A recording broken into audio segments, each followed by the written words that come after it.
Welcome back to the Hypnos channel, everyone. Very special episode. We're diverting a little bit from the main content. I've got a couple of my friends here to talk about Formula One, specifically what happened this past weekend, maybe a look ahead at the Austrian Grand Prix. But don't worry about it. We will catch you guys all up if you don't know what Formula One is. Really quickly, if everyone just wants to introduce yourself, starting with Audie, and we can just run through it. All right, I'm Audie Chandra. My favorite driver is Lando Norris with McLaren. Now, Kami. Yeah, hello, I'm Kami. I'm a big Max supporter, big Red Bull guy. Yeah, But you don't have the shirt like Arjun. I don't know, not that committed. Wow. Yeah. Like Luke said, I'm Arjun, also a Red Bull supporter, big Max fan.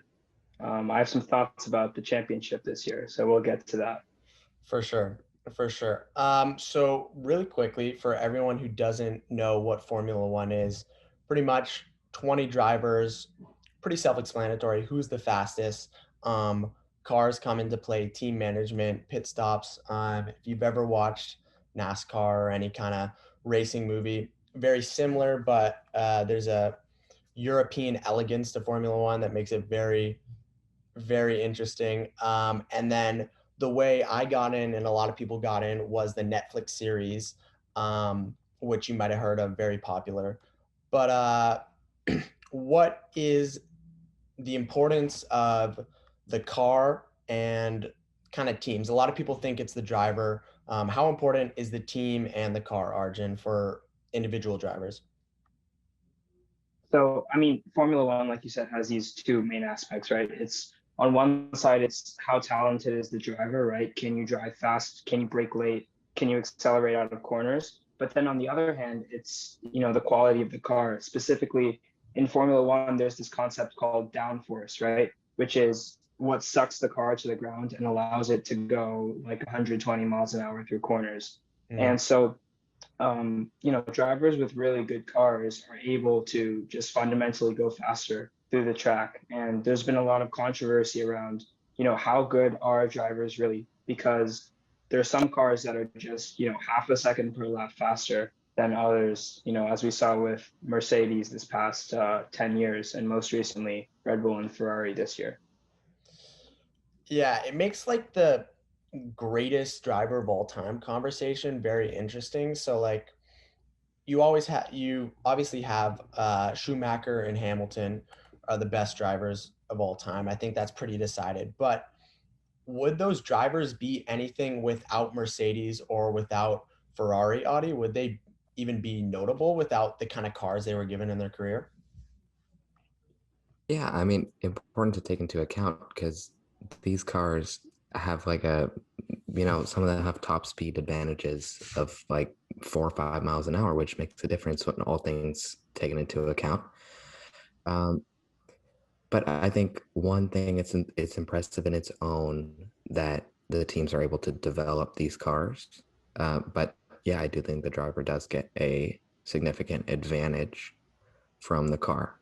Not to take away from the skill of the drivers. They have probably higher technical skill than some of the guys in the lower cars. That's why they got their seat. But I want to talk about Schumacher, like you said. I have a special respect for that because when he went to Ferrari, they were not in the top scene, right? Their car was a mess, Interesting. and he went there and if you've seen the documentary, like he stayed in the garage, he worked with the mechanics and gave them like specific input on their car, and he brought it back. He brought them to life, and he got them those whatever 5 or 6 championships that he got with them. So that's something that I found particularly interesting about Schumacher. But yeah, I do think the car certainly does assist the driver. For sure. I think what's interesting as well is when you look at kind of what George Russell did with Williams for a while. He had a horrible car, but he kept putting in great finishes, and then he's able to go to Mercedes. Obviously, a premier team. They don't have the best kind of car. What did George Russell's experience at Williams kind of tell you, Kami, about the importance of the driver in the car? Obviously, he was always 12th, 11th, 10th, and Nicholas Latifi was like 19th and 20th. Latifi's his teammate, for example. How crucial is that? How crucial is the driver in those kind of situations? Well, obviously very important, given the contract he's been awarded with this year. But I can sort of think back to one moment where I was really impressed with George, and that was in the Spa race last year. It was pouring rain, like horrendous conditions.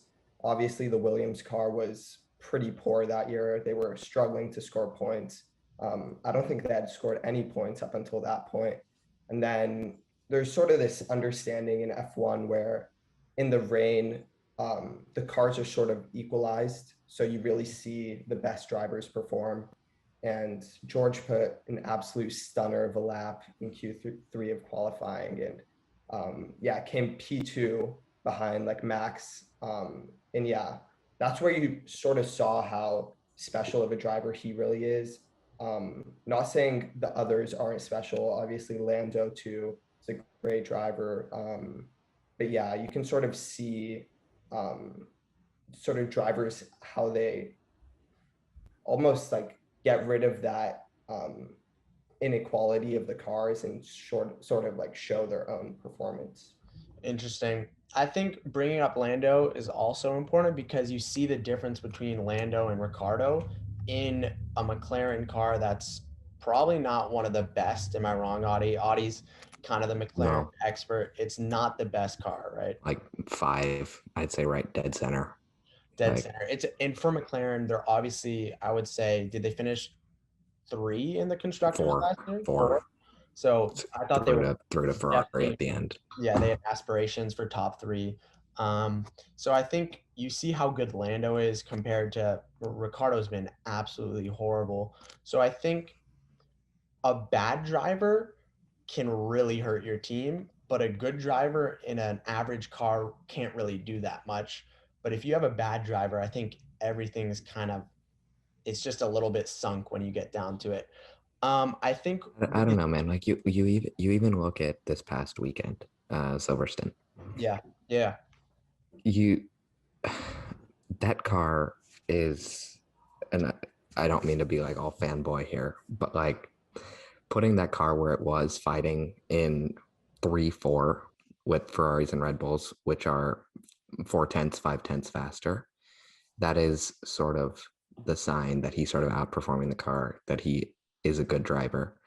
Yeah. And then, as you said, the hurt, like, I understand the car is not top notch, if you will, this season, but it's not P17 or wherever Ricardo was. yeah. Sure.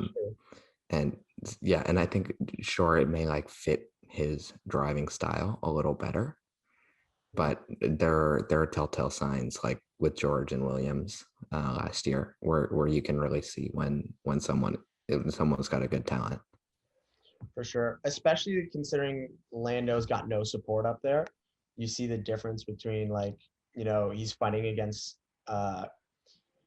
just for example, there's 2 cars per team. So Lando in the McLaren would be fighting 2 Mercedes, 2 Red Bulls, or 2 Ferraris. Mercedes isn't really up there as much. This is something I'm not completely experienced on, but Arjun, what's kind of like the difference? Like, can cars work together? Like, it's kind of a simple question, but can cars work together? Yeah. So, with 2 drivers in the same team, right, you have a big strategic advantage in that you can leave one car out, right, on, old tires for many, many laps and sort of hold off an opposing enemy driver while the other driver pits for new tires and sort of gains and catches up, right? And this is something that was huge in the past era when Mercedes was dominating, right? Bottas, bless his heart, would just sort of stay out, back Max up for ages. And Hamilton, would pit multiple times, catch him, win the race 10 times, basically every race. And we're seeing that this year with Checo and Max, So really the team that wins the Constructors' Championship has to make really good use But the fact that they have two drivers and they often put them on different pit strategies, right? Where one driver stays out really long on old tires, the other one tries to pit multiple times, and you sort of get the best of both worlds. Again, like a perfect example of this was this past weekend with Ferrari. Yeah. They had Charles in the front, they had Charles behind Carlos for a lot of the beginning, where I guess by merit or by speed he would have been a little faster, and they kept him out in the safety car, which was like a very questionable move. It turned a lot of heads, but it was all to ensure that Lewis couldn't be in first place, and so that they could protect Carlos. I love that you went there. I love where this is going. So I want to get into the Ferrari thing a little bit, even though I think we want to talk about it a little later. I love where this conversation is going. So why you mentioned you want to keep Lewis out of P1, but Charles is winning the race. Charles, I would say, was the better driver on the day per se, right? Charles is younger than Sainz. He's been with the team longer, and yet you put Sainz in a position to win the race. Are you talking about just why him Yeah, I'm talking about in this race? in Silverstone. I've noticed it's been a trend so far with Ferrari. Charles has had situations where he might have gotten like shafted a little bit, but like in this specific instance, why do you keep Sainz out instead of Leclerc? This is for anyone. From Yeah. what I can tell, it was circumstantial. Charles, I'm just trying to make it clear. So Charles is in the front, Hamilton's right behind him, right? If Charles goes in, Charles is in front, Hamilton sees that, Hamilton stays out. This is benefit. Okay. I'm gonna take a step back real quick. And so there are 3 tires. Sorry, we're jumping way out of order. There are softs, which are the fastest. There are mediums, which are in the middle, and there are hards, which are the slowest. This point in the race, there are about 10 laps left. Perfect situation for a soft. Softs also last the least. Mediums, the middle, high, the same. Yeah. So in this case, with 10 laps left, it was an opportunity to go on softs because that would give them more race pace. However, it takes a little while to get the tires up to performance. So if Hamilton had stayed out, his tires are already warm. They're perfect to go. He would still be faster, even though he's got slightly slower tires. But by going in, which he had to do because Charles went in as well, he got on the softer tires, and that sort of threw his game off. That's why when Lewis was complaining at the end, like, I could have had it. If he probably stayed out and kept those like high performing tires on, he would have had a better shot at winning. But Carlos is behind, so he had the opportunity to go in with Hamilton. And then at that point, it's like car versus car. And as we've seen this year, the Ferrari is the faster. So I think to answer your question, it was more circumstantial than a preference of one driver over the other. Okay, a couple things, and then I want to jump to Kami real quick and then get to you, Arjun. So I think that's an important because you've got 2 Ferraris sandwiching Hamilton. George Russell, who's been racing exceptionally. Unfortunately, he's out in the race early. This kind of shows how important it is to have 2 cars out there, right? Ferrari's able to put the pressure on Hamilton. Another thing is, it sounds like you agree with the decision, Audie, which is interesting. How important are team managers who make these decisions, Kami? Like they make it's just you just have to be decisive. Like even if it, you just have to stick to one. You can't be like flippy floppy in the middle. Obviously it's great if you're decisive and you get the right call, but you can't leave it up in the air and then have it be like, oh, like a little bit of regret, like, oh, like, it could have gone this way, it could have gone that way. Like, again, if you get it wrong, like, that was your gut, that was choice, you stuck with it, you live with it. But there's something about being like indecisive, being in the middle, that I don't know, personally, I would prefer someone who is more decisive, who just makes the decision. If you get it right, awesome. If you get it wrong, live with it. Interesting. I like it. Kami, how important are veteran like team managers like Toto and who's the Red Bull manager, Arjun? Christian Christian, Horner. yeah, Christian Horner. How important are they compared to like up and comers? I think probably one of the most pivotal members of the team.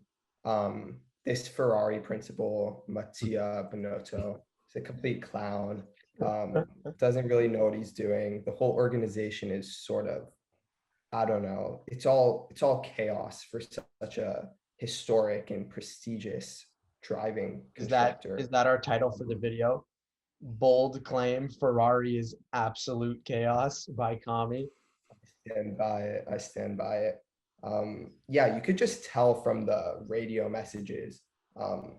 They don't really, as Audie was saying, they don't really tell the drivers what to do. You could sort of see Carlos was correcting them on the strategy and telling them, "Yeah, I'm the faster one here. Why are you keeping me behind Charles?" And they're like, "Yeah, you're right, you're right."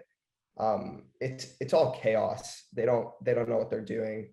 Um, I mean, it is a British sport, so I think the Brit principals like Christian Horner are very, very successful and know what they're doing. But it's just sad to see such a great and such a historic constructor like Ferrari have such poor management, especially with the car they have and the drivers that they have. I'm gonna I'm gonna catch some heat for this. But I absolutely love Toto as a team manager. I mean, I was actually telling Kami this the other day. He's one of those guys where he's not on your team and you absolutely hate him. You'd absolutely adore him if he's on your team. Because he like you even see like in the shambles that the Abu Dhabi final was last year, he sort of stood up. Like he saw that something was wrong with the cars being unlapped. He stood up for it. Right or wrong, I'm not gonna get into that right now. But as a team principal, you'd want someone who stands up for that. You want someone who's sort of assertive a little bit, but people also like respect his decision, and he's like the sort of decisive I'm talking about. You make a decision, you do it. Otherwise, you live with it. So it does seem like the person that like being on their team, I would be totally happy with him being a team principal.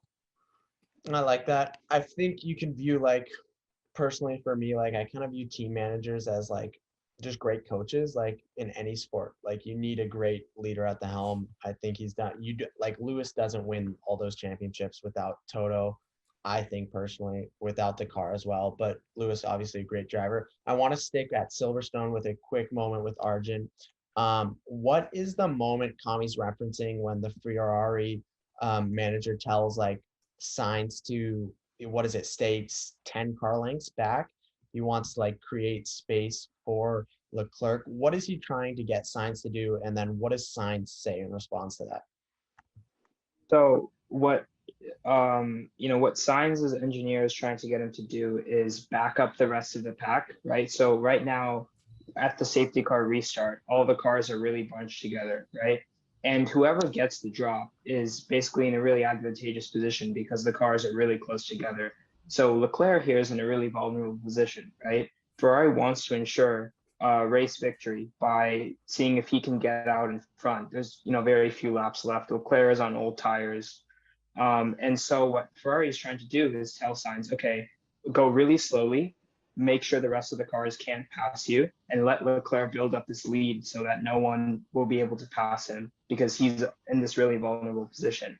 Now, what Sainz said to his engineers instead is that, I have new tires. I should actually be going in the front, and I shouldn't be playing second driver in this case. And that was ultimately the decision that allowed him to win the race because Leclerc had old tires and would not have been able to defend the likes of Hamilton and Sergio Perez, Fernando Alonso from the lead had he stayed in front. So that's what Sainz was trying to get Ferrari to do. And in many ways, it's really sad that Sainz had to battle his team over strategy calls because it's ultimately the team of Ferrari engineers that's supposed to know this and ensure a Ferrari victory. For sure.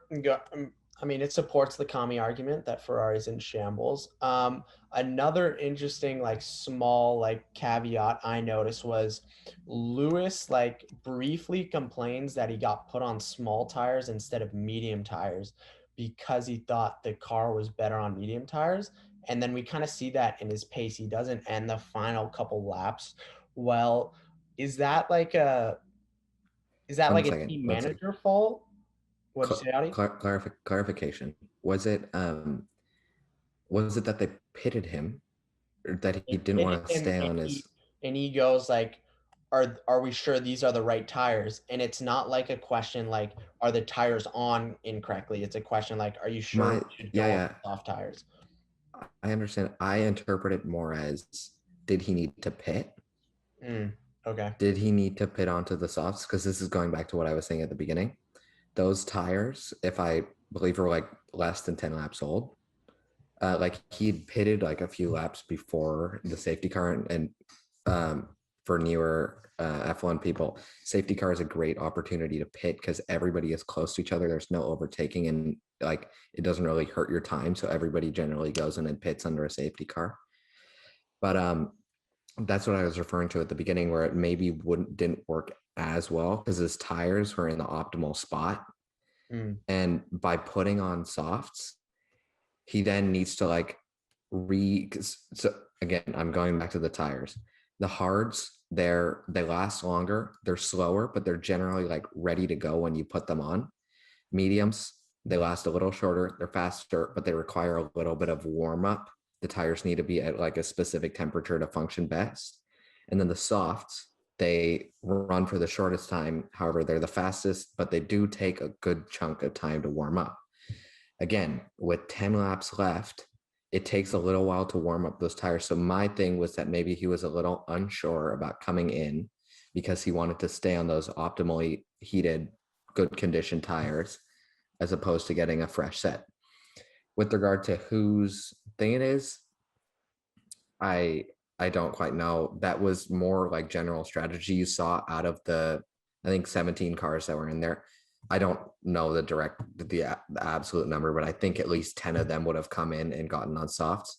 So it's not like it was some unorthodox move. It was what everybody else was doing. So I don't know if it's a place of blame or too out of the ordinary. It would have been a little less natural for him to stay out. Okay. Kami, I saw you shake your head at the beginning. What do you think? Yeah, I disagree with Audie. I think what he was saying was, so cars every weekend, the compounds of the tires change. So the soft in one weekend is not always the same soft in another weekend. So certain compounds tend to fit a car best. And I think Lewis was trying to make the point that the medium tire was the best tire for their car because he was making a substantial cut in the deficit with Charles before the safety car. However, Lewis tends to complain about his tires a lot, makes a lot of excuses. I think this was one of those.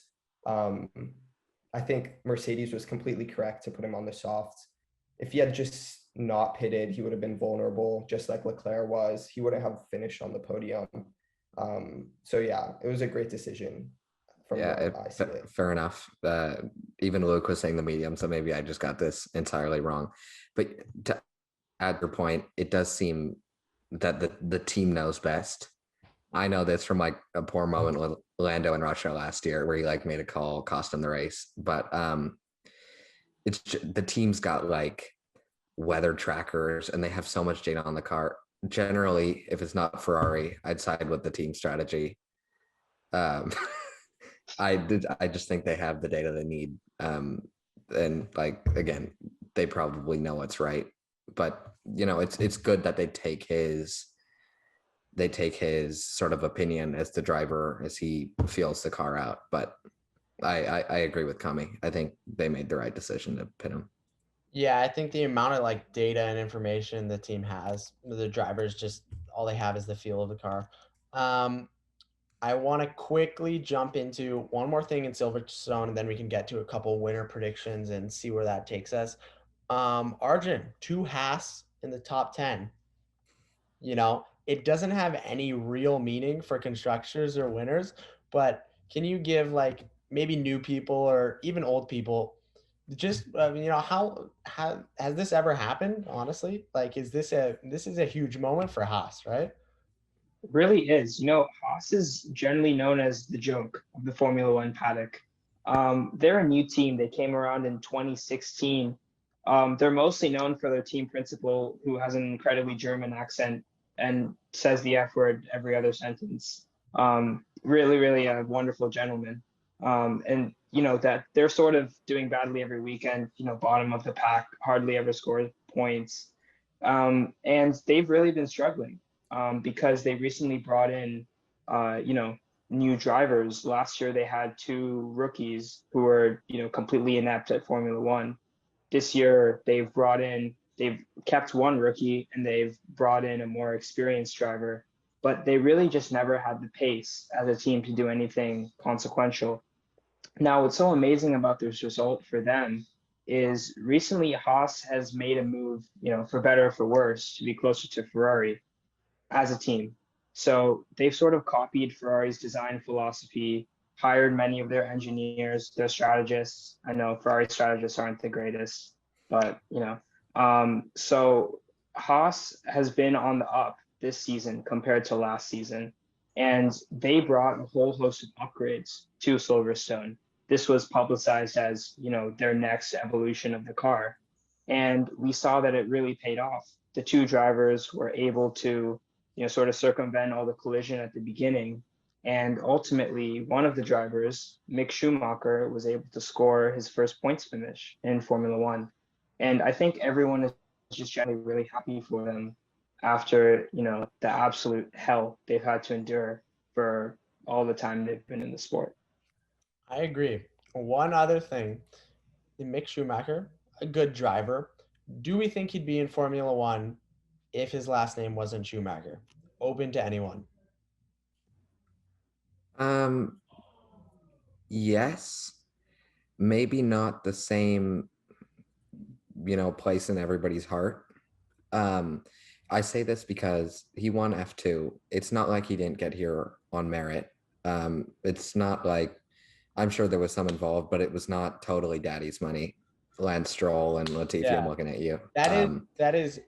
Does he have a better car in F2 than his competitors because of who he's with, He or was in like the Ferrari Academy car. okay, Um, okay, yeah. But like F in general, and this was also before this new. What I personally dislike the new rule that in F2, once you win, if you're like the F2 champion, you can't come back and race another season. I guess there are two sides to it. There's one where it sort of hurts people like Oscar Piastri, who rumors are might get a seat next year. He won F2 last year.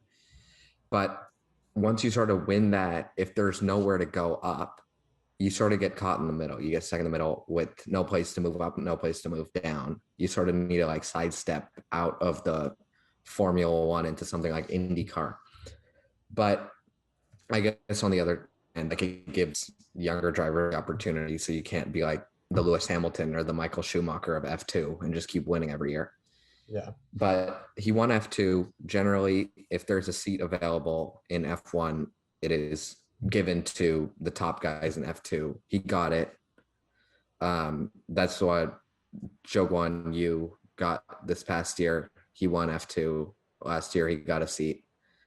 So I think he'd get it, but maybe not all the leniency he gets because it's taken him like 2.5 seasons, or sorry, 1.5 seasons to get in the points.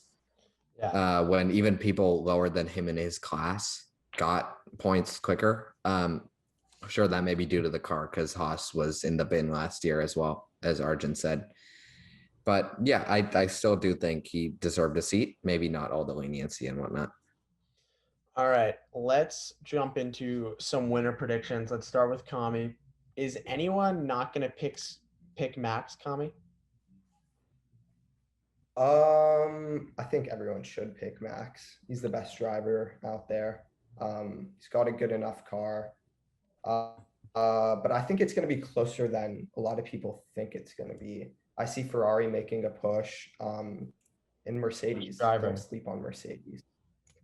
George, not Lewis. Lewis is washed. And Ferrari, which George, driver would make a push? Oh, Leclerc. Interesting. Arjun. You know, from my point of view, I just don't think Sainz has that winner mentality yet. I think he's consistently shown that he is a second driver on the team. Yeah, he's a nice guy, but nice guys don't win championships, right? He doesn't have that killer mentality that Max and Leclerc have, right? What's going to happen is he's going to end up being in the sport for a few more years, going to go around, record like F1 videos and get likes on YouTube, but he's just really never going to take that next step, you know? And I think that he's a good, purchase by Ferrari because he can sort of back up the pack for Leclerc, but he's never going to win a championship. And hopefully, Leclerc can, despite Ferrari snatching defeat from the jaws of victory. That's a little bleak. Let me jump in real quick, Audie. We're Yeah. gonna take a quick break and then we're gonna come back. Quick break. Yeah. All right, guys, we are back. Thank you for sticking with us. If you stay on the channel, we promise you great content with a little bit of technical difficulties. But before we went to break, we had a take by Arjun, who called the latest Grand Prix winner someone who's going to be out of F1 in 2 to 3 years. I can't help but feel like that's a bad take. 1 year. He just put up one. He just put up one. Sorry, let me clarify my point. He's gonna stay in F1, but he's never gonna hit that next level. He's good for the YouTube content and all that, but he's just not a winner, from a championship perspective. So yeah, he'll write out his career. He'll make some money, get a life or something, but not much more than that. All right, screw the winner predictions. We're going to Audie first. Agree or disagree? With Carlos? Yeah, with the Carlos take that he's never gonna be. Can we establish this real quick? Never gonna win a title, and he's never. I think there's a difference between never gonna win a title and then what Arjun's describing. I think there's like a step in the middle, and I'm probably gonna say it's the step in the middle. It's sort of like the Goldilocks situation here. I agree. I don't think he's the same competitive caliber as some of the other guys. And there's so much talent in this class, in like these next 5-10 years. But I also don't think he's gonna be like, insignificant. Like if he's in a good car, he'll do well. Like he's in a Ferrari this year, right? When he's finished the race, it's pretty much been in the points every time, right? He doesn't miss the points. He's generally in like the top 50% of the points. Like that's not insignificant. That's like a solid driver. And I think if he has the car to do it, he'll be a solid driver. I agree though, I don't know about the championships. There are a lot of guys here, especially like Verstappen being so young, and then like new upcomers like George. I'm just thinking what George would have been in like the W12 or like the W11, like the killer Mercedes cars. What would that have looked like? When I heard he was coming to Mercedes, I was almost like fingers crossed, hoping that he'd get one of those and be able to show it. But I mean, he's still showing out in this, like, I guess, in this suboptimal car for Mercedes. Yeah.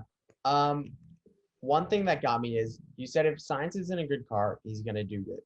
All right. I have a question for Kami. You put Daniel Ricciardo in a Ferrari. Is he scoring better or worse than Sainz has so far in this season? Way worse. Way worse. Danny Rick's not a quality driver. He's a lightweight. Yeah. I think he got overhyped. He's got a nice smile. Got him far. I actually think Sainz is a pretty solid driver. I see him as like a grinder, like he knows all the strategies. He doesn't have that raw talent that like Lando and Max and George have, but he's definitely a better driver than Ricardo. Ricardo needs to leave F1, in my opinion. Let me interject there for one moment. I think, regarding Kami's take about Ricardo, um, Ricardo has proven in the past, right, to be a really strong driver when he was with Red Bull and even with Renault. He was consistently dragging, Not Renault. that pile Red of Bull, garbage. yes. Yeah, Red Bull, he's won 8 times, right? 7 of those times with Red Bull. I think he has 5 poles or something like that. So he's not a bad driver, right? I think with McLaren, the issue has been that he's not able to adapt to the car. Yes, he's getting old, right? But then on the other hand, the car is completely opposite to his driving style. Yeah. Without getting into too much technical detail here, he is known as the last of the late breakers, which basically means he brakes really, really late into corners. And the McLaren car is just simply not suited to that. It requires you to brake a lot earlier into corners and slow down before applying the throttle out of the corner. And so I think in a different car that suits his driving style more, he could produce a lot more than what he's doing in the McLaren. And I think he has a lot more raw talent than we're giving him credit for in this instance. Yeah, kind of. Again, I hate to be Goldilocks again and be like Mr. Perfect World, but here, if he agreed a little bit, I agree, like in part with both. He needs to get out of the McLaren because, if not even for his skill or lack of performance, which it should be, I don't think he should be there again next year, especially with what he's getting paid. That car, as Arjun said, is not meant for him. It's meant for Lando. Lando is the face. He's the future of that team. So they have built a car, or sort of, if not built a car around him, he's more comfortable with the type of car that they've been building because that's the only thing he's driven in F1. Now, if he can go to a team I don't think any team like Mercedes or Red Bull or Ferrari, there's no grounds to play a chance on him after his performance at McLaren, because McLaren was a decent car. Now, if he goes, now this would be interesting. Like if he went to one of the lower tier cars, like maybe an Aston Martin or a Williams, where he would be more the face of the team, if you will, then if they can develop a car, now this is tying more into Arjun, if they can develop a car more towards him, because every at the beginning of every season they make a new car, they can totally tailor it towards different drivers. If he can get a car that's more tailored to him, tailored to his late braking, that sort of highlights his skills and hides some of his, I guess, less talented areas, and I think, yeah, he could be decent. He can be solid. Now, race winner, maybe pole sitter, if he gets lucky every once in a while. Champion, I don't think so. But I think he could get a chance if he got a car that suited him a little better. Interesting. I have a couple things. Can Daniel Ricciardo still be a face of the team? You mentioned Aston Martin, right? Is he better than Sebastian Vettel? I don't think so. I'm assuming it's not going to be Vettel who's in that second seat. It'd be him and Stroll. Lance Stroll's dad. I know, but I'm saying, would you sub out Vettel for Ricciardo? No, I don't think that's a good call. I wouldn't, but I don't see Vettel being there too much longer. Yeah, I think he's going to retire. I feel for the guy. I feel for the guy over there. Like maybe he could be in a better car. But I'll do a swap. I'll swap Vettel for Ricciardo. Put Vettel in the McLaren. Kami, I don't know. Do you think Ricciardo outperforms Stroll in this hypothetical scenario next year in an Aston Martin? Yeah, because Stroll is like the second worst driver in F1. But anyone. You just said Ricciardo should be out of Formula One. He should be. Ricciardo, Stroll, let's go Tiffy. These guys all need to leave. Seb, he's too old. Alonso, what's impressed me about him is that he's still old, but he's still performing. But I don't know. I don't see Ricciardo doing much. Should Albon and Yuki be in on the grid next year? I think so. Yuki, as much as he was disappointing and frustrating in the first year, he's been putting up. He's been a little closer to Gasly this year. I think he's getting there. I don't know about. I think with AlphaTauri, no promotion, nothing. He needs to prove himself more. And Albon, I think he strung like 2 points races back to back in the Williams. But I think he's also fine where he is. I don't think a promotion is in the cards, but I don't see why he couldn't be with Williams again next year. What about Gaz and Zhu? Is it Zhu with Alfa Romeo? Joe, Zhu. Should they be on the grid next year? With Gasly's a bit of a tough situation, right? Like he's shown a lot of Right. talent in his ability to win. Right, he won a race. He's very Won consistent. Mazda. Right. Yep, he did. So he's a very talented driver. He's not championship caliber as we saw with, when he was in the Red Bull with Max. But he is good enough to go to like a third string, fourth string team, I think. He's not going to get promoted again to Red Bull. And I think even Helmut Marko has said that. That's Helmut the thing. hates him. Helmut hates him. Yeah. Go ahead, Audrey. That's the thing. It kind of, he's stuck, right? He wants that Red Bull seat. I mean, who doesn't want the Red Bull seat? But with Checo, I guess, sort of proving himself towards the end, I don't really see an opening for him to get in there. So it's like, is he going to waste these more prime years or younger years of his, maybe not younger, but more prime years of his career in AlphaTauri, or does he sort of get out of that Red Bull contract and be a little bit more free in which team? Like there was a lot of speculation about him getting in a McLaren next year. Yeah. Yeah. Go ahead, Audrey. You're good. No, it's just that now he's like with AlphaTauri one more year. I think Checo's got a contract through 2 years. Yeah. So like even at the end of next year, he's not, that seat's not going to be open. So I don't know. I didn't really understand that move to stay with AlphaTauri, but I mean, if we jump to the Red Bull expert really quickly here, I think, Audie, you just said, who doesn't want that Red Bull second seat? For a long time, obviously not as experienced in Formula One as you guys, but for a long time, that was like a cursed Red Bull seat, right? After they treated Daniel Ricciardo, they made Max the important one. They bring Gaz in. Gaz does horribly. They bring Albon in, and say what you will, when you look at what he did, Albon did horribly.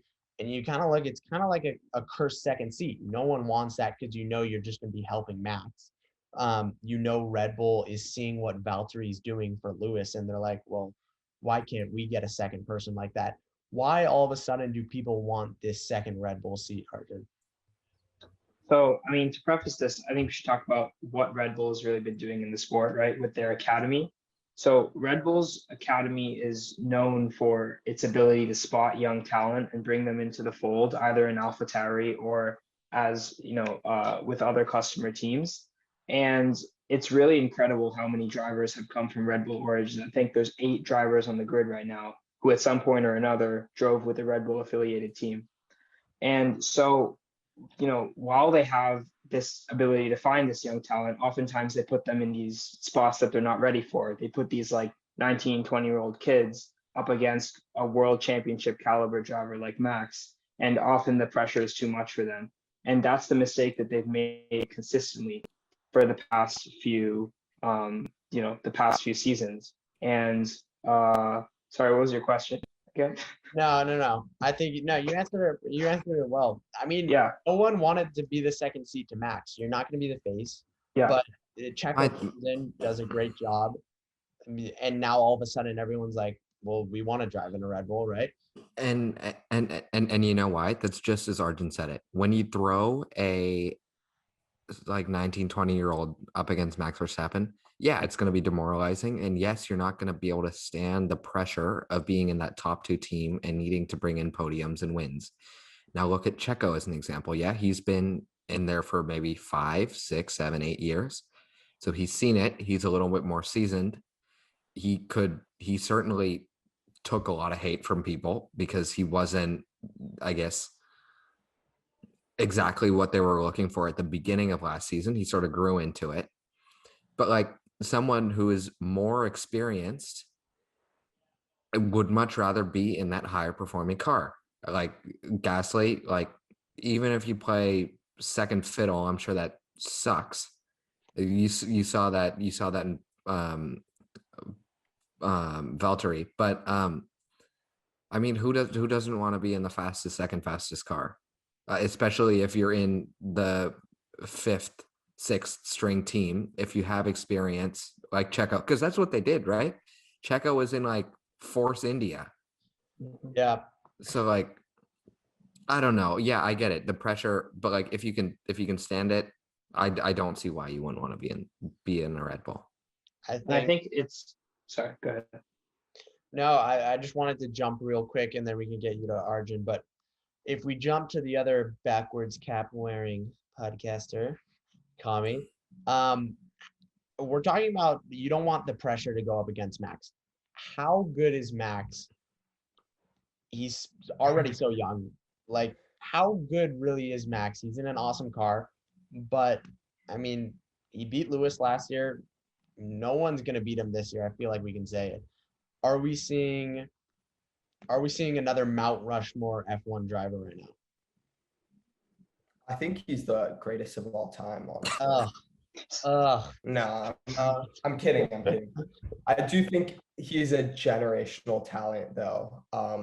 Obviously, you have this like incredible group of drivers on the grid right now, so much young talent, but there's just something different about Max that I think we've all come to see and appreciate, even those who are Lewis supporters or Ferrari supporters. You can just see. I mean, last year he was a bit aggressive, right? Hot-headed, but he got the job done. This year he's really matured. So he's just becoming a better and better driver. I could see him becoming someone like Vettel, right? Who has 4 years of consistent dominance, but then makes a wrong move, goes to a different car constructor, and then his career is over. But I don't know. There's something very special about Max. yeah. That Yeah. really, I don't mean to step back, but a perfect example of what I was talking about with the second seat. We're seeing it unfold right in front of us. Look at George. He stepped right into it. Rookie, like 3 years, not as much experience as Checo. And I guess in F1 right now, there's not nearly as much pressure as the tall task of stepping up to and performing against Lewis Hamilton. So Sure. I mean, if the person's got it in them, they'll do it. I think George has it in him. He's doing it, right? So I just wanted to sort of bring some closure to that point that like it's totally possible. People should absolutely want it because that's sort of where you prove yourself. Now, if you're worried about whether you're actually going to be able to stick up to it, take like Gasly and take Albon as like a cautionary tale. Yeah, I like it. Let's go back to a little Max generational talent point. I have one driver for each of you. I want a quick explanation. We'll start with Arjun. Is George Russell a generational talent? Ooh, this is a tough one.